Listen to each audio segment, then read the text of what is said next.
Mok dara nama gapo? Prope ambil 5 apik Juli. Apik Yuli. Oh, Juli pemiti banyak menyatai. Ku lerai segala yang terkusut, ku simpul agar menjadi rapi.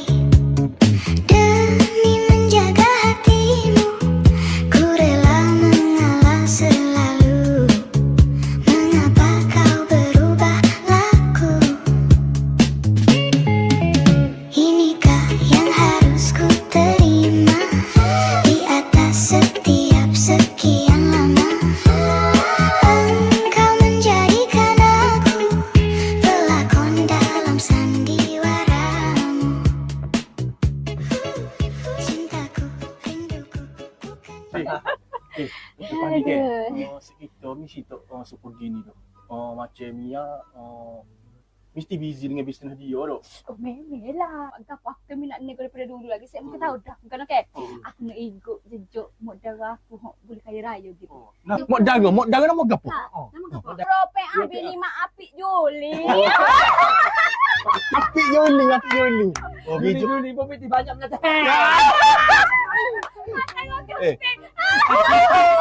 Atarokah malas sunyi-sunyi, cek jemore takut belum ya.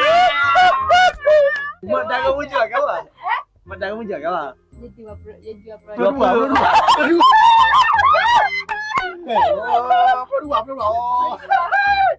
Saja yang mana? Berjago. Mau nanti saya beli nanti ke. Saya mau beli lah produk tu aku jual. Tapi kok untuk ni aku itu percuba untuk Mia ke untuk Sophia. Ada selesai. Kalau Mana? Tak ingat. Aku tahu. Seronok tahu. Tahu. Tengok aku berkejaya kapok kakak gelo. Mu baru habis dah. Mu nak berkejaya kuanya.